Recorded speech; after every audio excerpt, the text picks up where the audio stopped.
crud. Now maybe I could do a video without people calling me through in the video. I'm on my phone, so anyway, my name is Lorna. In case you don't know me, I have high functioning autism. I really don't like calling it functioning labels because so sometimes we'll end up with other mental health disorders trying to deal with our autism, like anxiety and depression. That's what I have otherwise. So, but I wanted to talk about autism and religion. And it kind of just like a sensitive subject to me. And it's like, I do believe in treating autism, individual by individual, because everybody's different. But at the same time, with respect, and sometimes, churches have a different way of treating autism. Some of the churches, not all. I've been lucky to get people that seem to understand or seem to get it, and they respect my accommodation needs or whatever, sensory needs or things like that, and social needs and communication needs, whatever it was. But sometimes you'll, I think I did a little better probably expressing my needs. But there's some people with autism that don't really, there's a lot of us that go to church, but there's a lot of us that don't. And I'm Christian. I strive to be Christian, a believer in Jesus and in the power of the Holy Spirit and, God, the Trinity. And I'm just, what do you call it? Just non-denominational church belief. And that seems to click with me. Like, I'm good with churches that are a little more less strict, religious. And I'm not a religious person, but there's a lot of people that are. There's a lot of people that are, live religiously, and some people would rather call themselves religious, which is fine by me. I don't consider myself a religious person, but I consider myself the path of Jesus. So, which in the Bible is called the way or something like that. I like that term. But I know there's so many denominations and so many divisions, and I hate it. It's just like, I wish there was just one true, one church and in the world, but there's not. I have to respect that though, because there's some people who believe in what they believe. So, but I can't say I'm better than them and they're better than me, but I'm going to say my opinion about certain things. A lot of people with autism, like I said, some go to church and some go to mosque, or some don't go to church. We all have our different beliefs, like everyone, and that seems to help us. But some of these churches don't kind of are so pushy about, I shouldn't say pushy. They're what is it? They're just adamant about, getting rid of demons and, laying their hands on you and praying. And I believe in laying of hands, and I believe in praying. I totally do. And I believe in the works of the Holy Spirit. But sometimes some of these churches can go overboard and say things like, you have a demon, you have cancer, you have a demon. Every disease, is called a demon. Every mental disorder is called a demon. And, it says in the New Testament, I don't remember which book, but I need to learn my Bible. I really do. I'm guilty of not getting in the Word more than I am right now. But I know enough to, learn that in this world there's going to be trouble. And it talks about that in the New Testament. And there's going to be sickness and disease and all that. And there's going to be mental health conditions. There's going to be depression. There's going to be anxiety. And I do believe in healing of those. If God wants us healed, He's going to heal us. But, if we don't feel like, if we don't, I want to be healed of depression, anxiety. Oh, yeah. But it's like, there's certain mental disorders. I mean, so I'm neurodivergent, which means like different way of processing, which is basically autism. And, sometimes these churches will look at us and like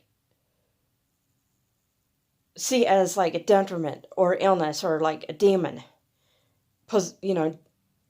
demon issue or sin issue or, and that we need healed and completely, I believe in healing. I believe in healing of a lot of the challenges. I mean, it's okay to call myself autistic Christian, but I believe in like healing of a lot of the challenges I deal with. But at the same time, I just process differently. And sometimes these churches will just like go the other extreme and just say that we're demon possessed. And I've heard people, get exorcisms and I'm not going to, or just like I've heard mothers use bleach on their autistic kid. It makes me sick. I'm just like, I hate that.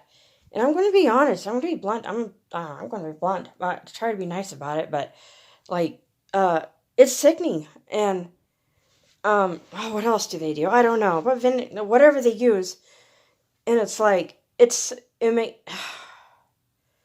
don't, I'm like, don't get me started, or, I'm just like, we're not sick. We don't have a demon. We all have demons in us. We have demon of anger. We have the demon of depression. We have the demon of anxiety, or it's just how we process. Yeah, we have a demon of just, if we don't pray, and if, that Satan gets in there and just like, yeah, he has a field day with us, no matter if we're autistic or not. But, I don't think a neurodivergence or an autism spectrum disorder is a demon. But there is challenging things that we would love to do without. And this is my belief in spiritual treatment of autism. I like it. I mean, it makes me feel better when someone says to me, like a pastor or someone, a church member or whatever, tell me, God made you who you are for a reason. It makes me feel like I'm not like demon possessed or full of sin, or, sometimes like some of these churches, like the charismatic churches, and I'm going to say charismatic, I'm sorry. And some of you may be charismatic, here on YouTube or Facebook, but some of them, not all, but some of these charismatic churches are going to like make you feel like you're just full of sin and you're behave bad, or, and they try to pray it out of you and like, speak in tongues and, I am not against speaking in tongues. I don't speak in tongues. If God give me the gift, I'm going to use it. But, we have to do it, just with caution, so others won't think we're crazy. That's what I believe. So I will not speak in tongues in church unless I'm by myself or with two other Christians that speak in tongues as well. But I'm not for, praying autism out of you for 2 hours, a Christian service night, or Sunday morning, or, Saturday night, trying to pray it out of you. I used to want to be healed of autism, and then I thought about it. these people with Down syndrome, they're told God made you who you are.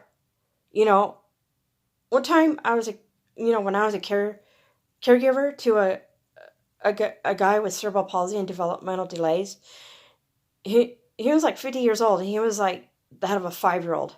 Okay, and what's funny? They told him that God made who you are, you're special, blah blah blah, and because I'm high functioning, I'm told it's like some of these churches are like, they want me to be completely healed to be normal because I'm almost normal anyway, so you might as well get healed of all your autism anyway. And it's like, no, no, no, no, no, no. So I don't want to be healed of autism, but I want to be cured of healed of the challenges and I want to feel better. I want to do better. I want to be that light for people. I want to tell people, I've been through it too. And I've been through depression and anxiety. I want to help those with mental illnesses. And there's so many people with mental illnesses. They're so stigmatized in some of these churches, not all. There's some, I just want to let you know, there are a lot of loving churches out there that are very accepting. And like I said, I was lucky. But I've heard other people being kicked out of the church that had autism or whatever it was. All I heard was autism because I'm in a lot of autism groups and Christian groups too. And a lot of them don't even go to church because they got tired of the bullying, and it's no love out in those churches. And it's like, it's sad. It's so upsetting. And, so yeah, I just think that the right spiritual treatment is acceptance, but also, spurring, it says in the Bible, spur, or how does it go? Sometimes I can't think of a word. Something, encourage one another with love and good deeds, and just like, admonish one another, that will help a person in their mind, in their heart, and I bet you anything, a lot of the traits of autism will be gone, like all of the meltdowns, the social difficulties, and when someone is accepting of us, we will interact probably a little more, or some of us will interact a lot more. I would interact a lot more. And I know I wasn't perfect in some of these churches, and there's things I need to repent of, but like, I'm just like, I know sometimes it's frustrating for me, and I get frustrated real easy. And yeah, I have meltdowns. Yeah, I do. I have meltdowns, and I ask God to take them away. And yeah, I want to just be honest. I have a potty mouth, and I ask God to take that away. So until He takes it away, I strive not to do it, and so some of you, if you want to judge that and say, oh, I got demons in me, you may have demons in you. All of us have to deal with the devil, every day, and no one's perfect. I mean, some of you may not have a mental disorder. You may not have depression or anxiety or autism or ADHD or whatever. But I know you got some kind of thorn in your flesh that you're dealing with too. And if you want to come on a Sunday morning and like pretend that, oh, you need the demons come out of you, lay hands on me or someone else and act like you're all spiritual, you know what? I would not go up there by the altar. I would not. If you feel, yeah, I wouldn't do it. I don't think I'd be ready to do something like that because I have too much to work through. And, so yeah, that's my opinion.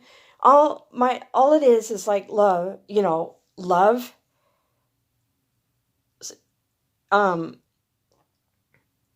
through the name of Christ, Paul loved his church, and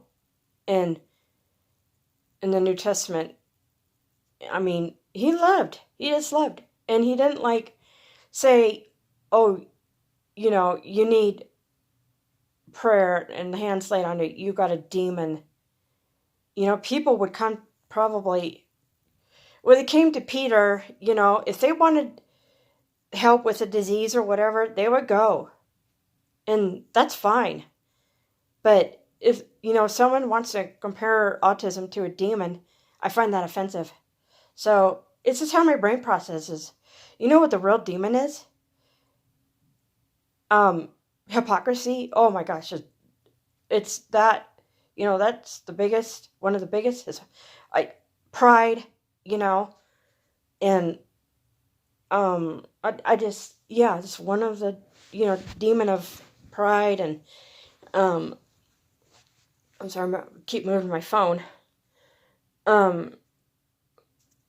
Hypocrisy,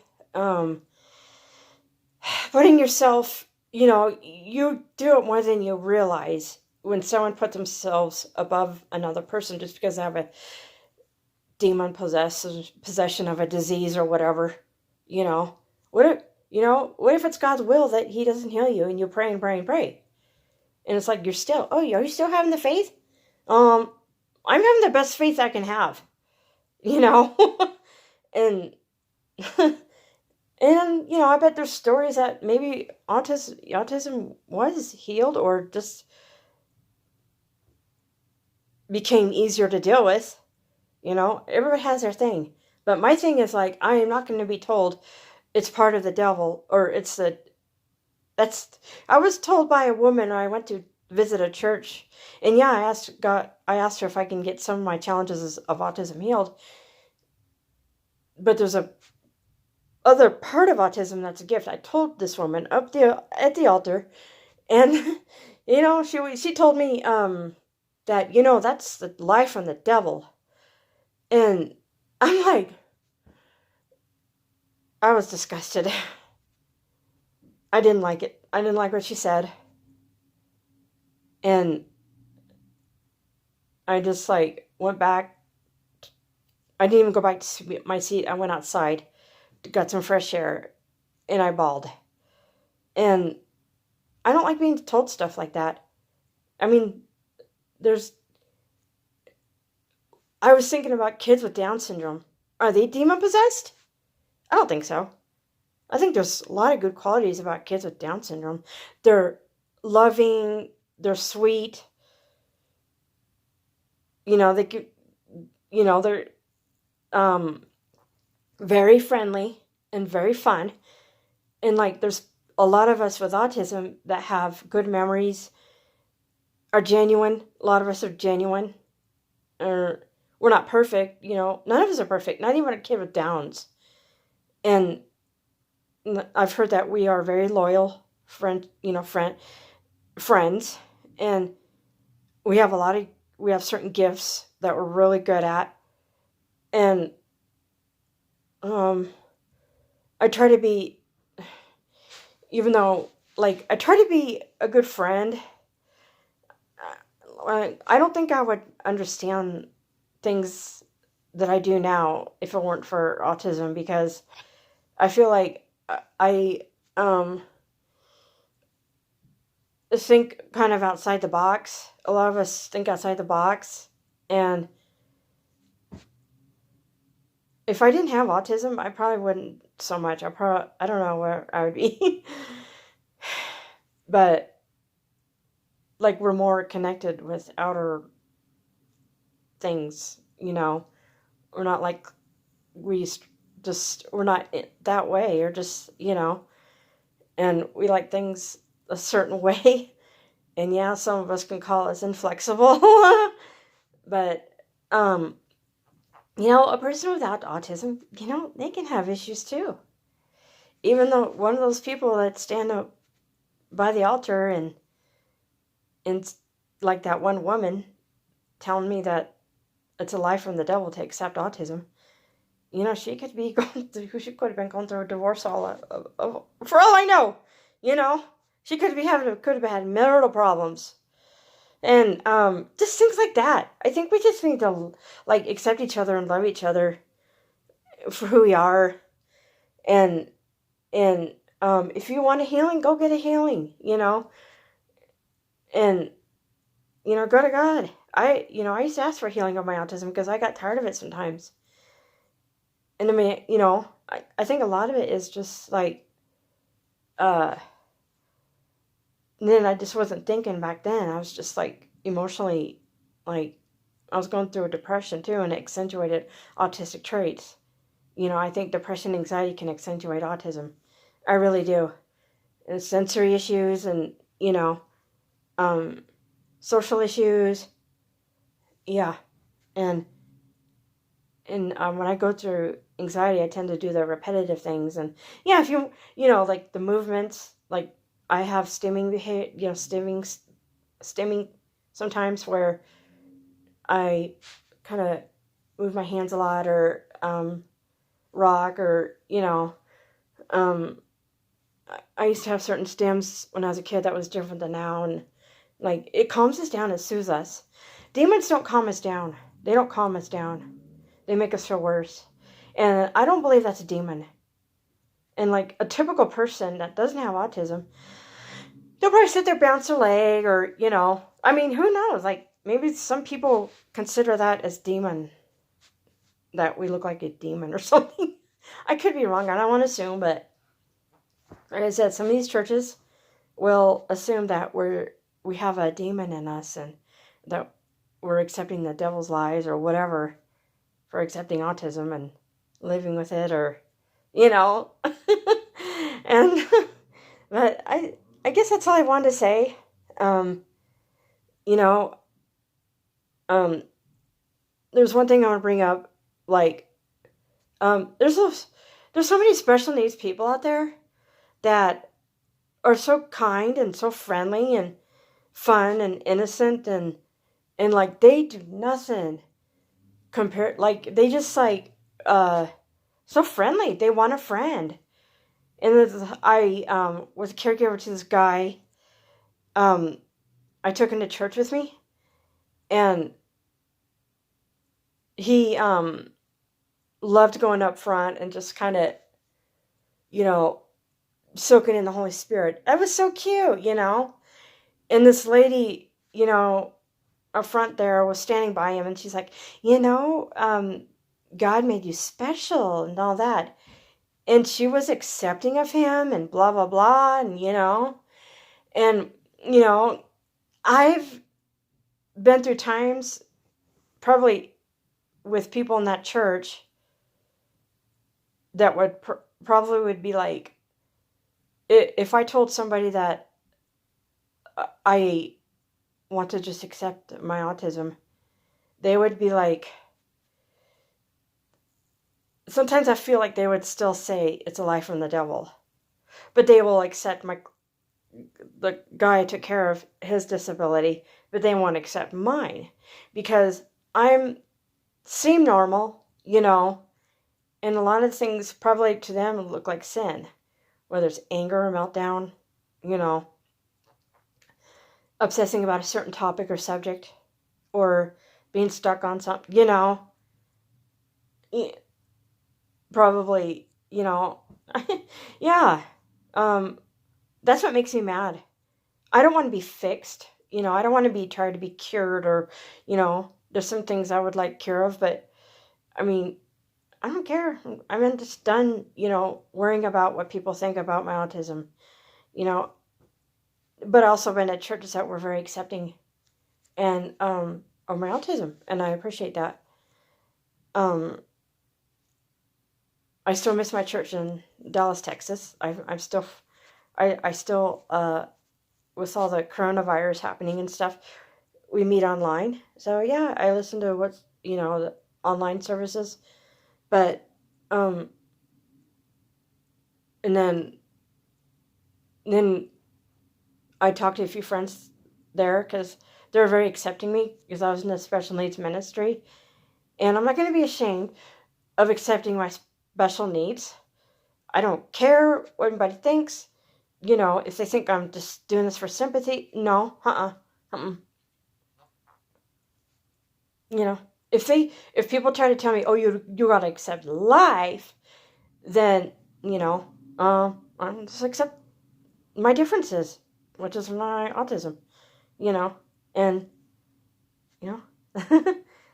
but, that's all I have to say. And no, I'm not like envious of my client that I brought to church with me. I'm glad people accept him. I just, a lot of people's special needs are sometimes considered demonic, but especially like those that are higher functioning, they kind of think that, oh, we must act normal, or like we must be healed so we can pretty much be normal, because we're almost normal anyway. We do well. We do well having autism. Oh, you do so well having autism. I've been told that too. And they're trying to be nice to me, and they're trying to make me feel better. But they don't know me when I was a kid. They don't know me when I was younger. They don't know me now. They don't know the inside of me. And yeah, so it's actually like, yeah, they just, I take it with a grain of salt. I try to, but I'm just like, I'm just gonna speak it out there more. But I'm going to shout out to all those churches that helped me. Bentry Church in Carrollton, Texas, and I love that church. And I just want to let you know. You know who I'm talking about. My friends at Bentry from the Special Needs Ministry. Hi! And, there was like, what was it? It was Water Springs Church. They seem to be okay. They accept me. And, here in Idaho. So, but anyway, I guess I better, I guess I'm done, talking about what I want to talk about, I guess. And I hope you guys have a great night. Stay safe. Don't get too close to people. And those that have autism that live alone, I really feel for you. I know some of you like to be alone, but a lot of you don't, I mean, a lot of you probably don't have structure. I commend you, getting through it, because I'm going through it too. It's hard for me without structure, and it's like I have to make up my own day, and it's hard for us. It's harder for us. We're more anxiety about things, and shout out to all of us with autism, with high functioning autism anyway, because it's confusing to us. It's like, it's unpredictable, and there's nobody around to, understand us anymore, because we're trying to stay away from each other. And anyway, I hope you guys have a great night. Click that like button and subscribe, please, if you'd like. And you guys have a good night.